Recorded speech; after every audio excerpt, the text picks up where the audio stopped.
out there, we're on the air, it's hockey night tonight. Tension grows, the whistle blows, and the puck goes down the ice. The goalie jumps and the players bump and the fans all go insane.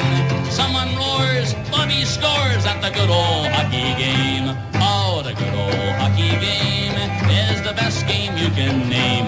And the best game you can name is the good old hockey game. Second period.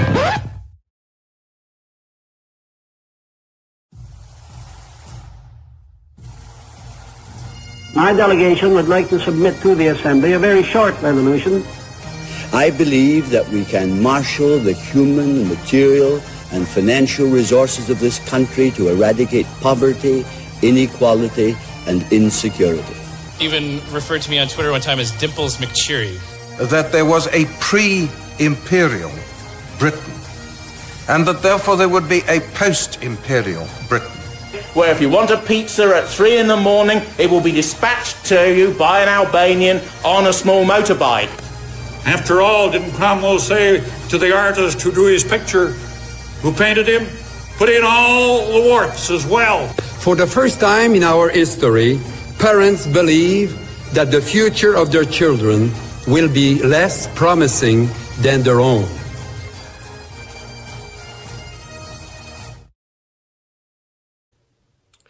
Hello and welcome to another episode of the Red Ensign Special, To Restore Britain.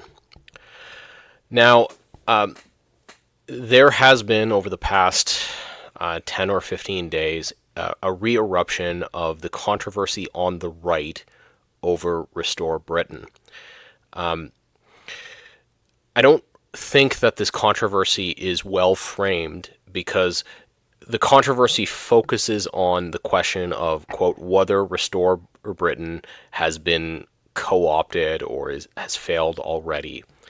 And I think the interesting question here is not so much whether Restore Britain has been co-opted as the question of whether Restore Britain is on track to meet the promises that have been implicitly put upon it by those who would like to see a fundamental transformation in the regime in the UK, right? Those who support Restore Britain do so in substantial part because they view the current government of the United Kingdom as illegitimate. And they would like to see a new regime founded to revivify the legitimacy of British governance. And the current controversy strikes at the heart of the question of what it would mean to once again have a legitimate government in the United Kingdom. Not just what it would do, but what principles would be required to guide such a government in order for it to be legitimate. And because that is the heart of the controversy, I think it's deeply interesting and instructive for people across the Anglosphere to look at it and to think and to use it as a vehicle to think through what would constitute legitimate government. Now, I'm going to get into some of the clips and then I'm going to go into a lecture. But before we do that, just a programming note. It is the summer. I expect that, so I have some holidays coming up, so this will be the last Red Ensign Special episode for a while, and there may not be too many podcast episodes for the next couple of weeks as I struggle to figure out how to schedule with people who are themselves away, and as I, deal with a few family things. So you'll have to live with my scheduling deficiencies as a spare time podcaster. All right, let's get into it. So I want to play two clips that Rupert Lowe posted on his social media, which got reactions, inverse reactions of equal outrage from elements of the constituency which Restore Britain is targeting. I'm going to begin with the clip that got outrage from the right and then Well, actually, I'll begin with the clip that got outrage from the left, and then we'll proceed to the clip that got outrage from his right. So here we go. I think while the Islamic population, I think formally is around 6% of our population, it's probably a bit more than that if you take the people who are here illegally, but we cannot afford to see that go higher and higher and allow parallel courts, Sharia courts, allow cousin marriage, allow, halal slaughter, which is happening more and more here and not being labeled properly. It's basically a takeover, and I, in the end, we have to sooner or later stand up for what we are and what history has made us. And if we don't, then we will lose everything that we've gained over thousands of years, and arguably deservedly so. Okay, so there's the clip which got Rupert Lowe in trouble with the people on his left, and you can see he makes in this clip an argument not just for an end to mass migration, but an argument for the use of hostile environment tactics to drive the remigration of populations which, in his view, do not belong in the United Kingdom. Here's the clip from the other side, so we'll listen to it. He has Muslim worship at Windsor and things. I mean, he's certainly very keen to propagate a multicultural society, which, again, I have no problem with if people integrate. And they accept the prevailing laws and culture of the people they come and live amongst. If Okay, so you can see there how this clip would have played very, very badly on the nationalist right, who fundamentally view migration as a crime against them, not on the basis of the values or behavior of the people who come into the country, though they have complaints about that, but view mass migration as a program to dispossess them of their patrimony, right? And so you can see how Rupert Lowe is trying to walk a kind of optics tightrope and is clouding the question of what he believes is necessary in order to form a legitimate government of the United Kingdom. Now, with this in mind, I want to offer forward what I believe are the two ancient pillars of legitimate government in the Anglo-Saxon tradition.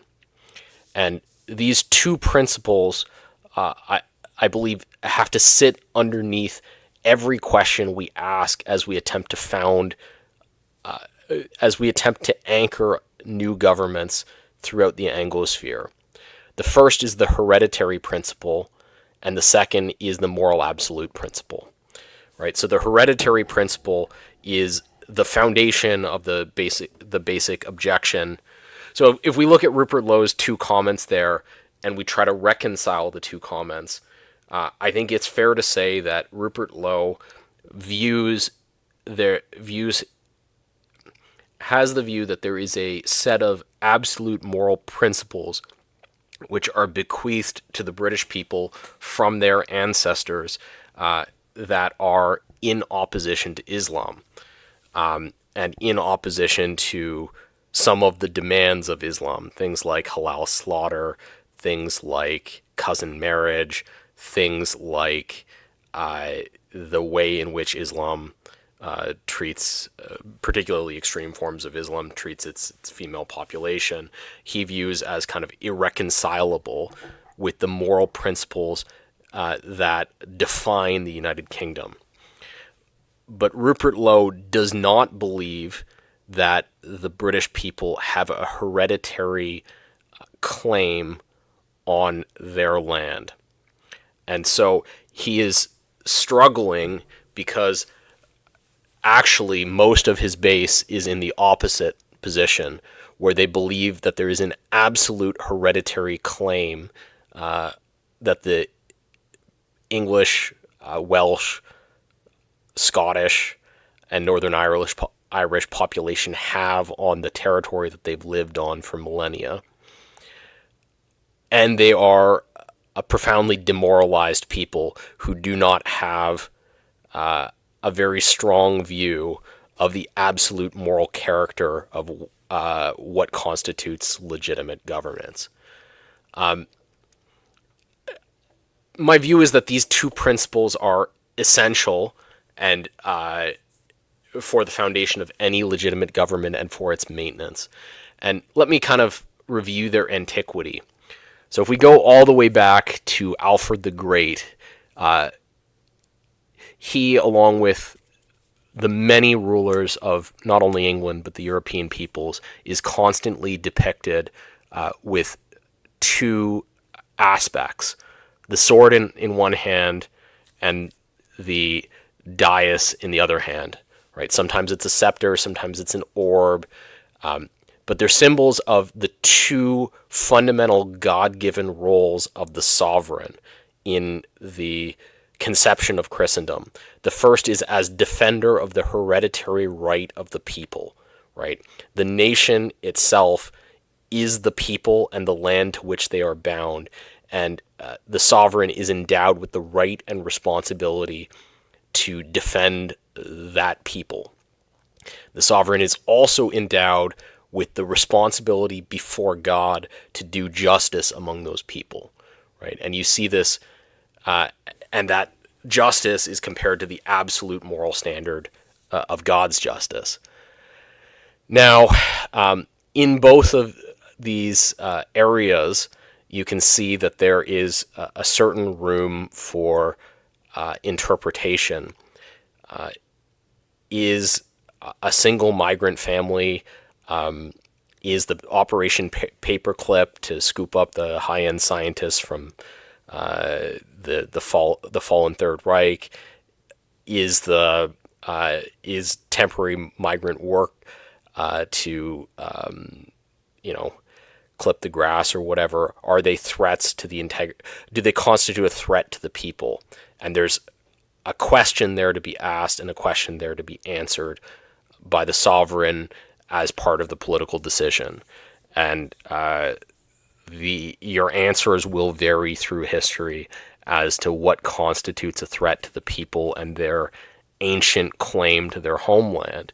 But I believe that the sword is a legitimate symbol of the ancient claim that the British people have to their homeland. A claim, let's remember, that quite literally millions of Britons fought and died for in the long history of the military conflicts of that people. It may be true that Britain's elite fought its many wars through and participated in them both physically and with their treasure for the principle of their empire and through their for their hegemony and for the advancement of their economic interests throughout the world.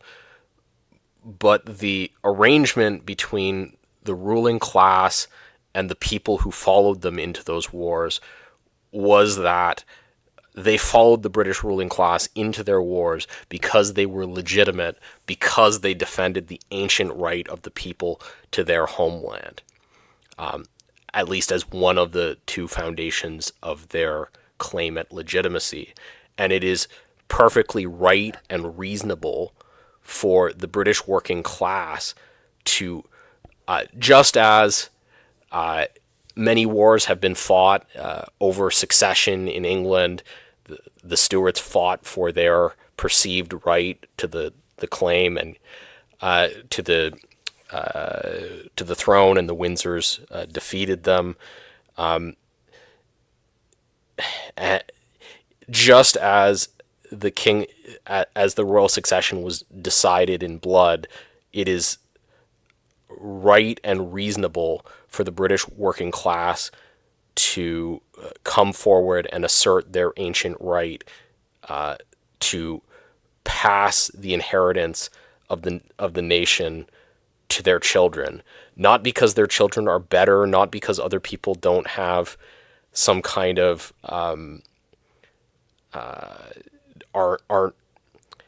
not because somebody from Uganda is morally less than a British person, because there is a right by inheritance that passes to that British person because they're born British to the land, a right that does not belong to Kemi Badenoch, for example, as a person who is not ethnically British and not a participant in that ancient inheritance. On the other hand, we have this orb, this scepter, this symbol of justice, representing the ancient role of the sovereign to bring justice to the people. And this is actually the foundation of Rupert Lowe's effort to reconfigure the regime in the United Kingdom. Right? If you listen to everything from his grooming gang inquiry to what he just said about Islam, to what he just said about the threat of Islam, to what he said about banning halal and kosher slaughter, his view is that the current sovereigns in the United Kingdom are failing in their obligation to offer morally legitimate leadership to the people through a judicial system that punishes evil and rewards the good, and to offer equal justice from the least to the greatest of the people among them. And I think that this is a very well-founded claim that there is that the current regime in the United Kingdom is illegitimate because it fails in this regard. But I don't think that the project of refounding government in the UK will be legitimate until it until it is founded in both of these two principles, the hereditary principle and a kind of absolute moral frame of the duties owed by the sovereign to the people in the administration of justice. And so I think you're right in this moment, you see that Restore Britain and Rupert Lowe specifically actually are doing pretty well in offering, given the moral degradation of the people of the United Kingdom, offering them some vision of absolute justice that is owed to them from the sovereign. Where Restore Britain fails is that its program is not based on the absolute hereditary right of the people of the United Kingdom to their land, of the Northern Irish, the Scottish, the Welsh, and the English, to the land of their forefathers, the land that they've inhabited for millennia, to not be dispossessed of their patrimony. And as we kind of move from the British example to the Canadian example, we find the same fundamental structure. The question is, what is wrong with this image? And the answer, there are competing answers, none of which from political leaders in Canada are compelling, because most of which continue to inhabit what I would call the failing liberal moral claim, right? So there are lots of politicians in Western countries who will say something like, we can't permit radical Islam in the West because it's a violation of the liberal principles of feminism or some other kind of moral failing of Islam as a religion. And what they're really trying to do is they're trying to convince Muslims to neuter their religious belief so that they can become assimilated to the West, and we can all live happily ever after in a multicolored, race communist future, something like that. Those political figures who are able to overcome this version of, who are able to look at this picture and understand mass immigration at a deeper level, really struggle to articulate the claim of their peoples on their land, to their land, as a hereditary principle, because there's no democratic power in most of these nations to that position. And yet,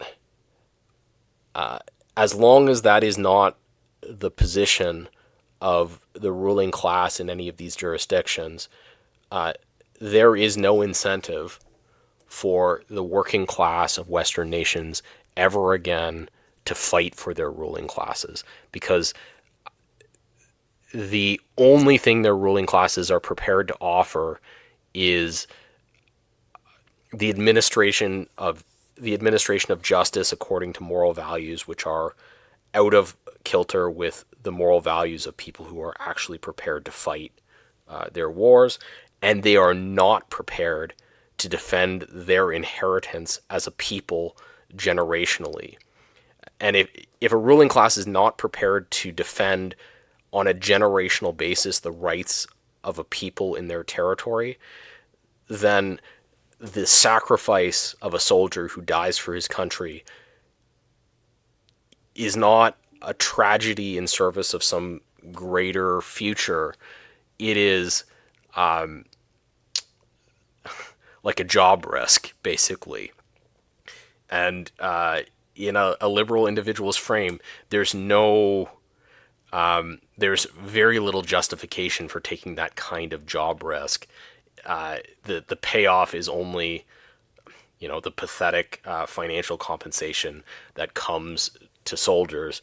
This is not, you're never going to convince a substantial number of the people to fight for the nation on this basis, which is accelerating the crisis of the ability of the current ruling class to defend the nation.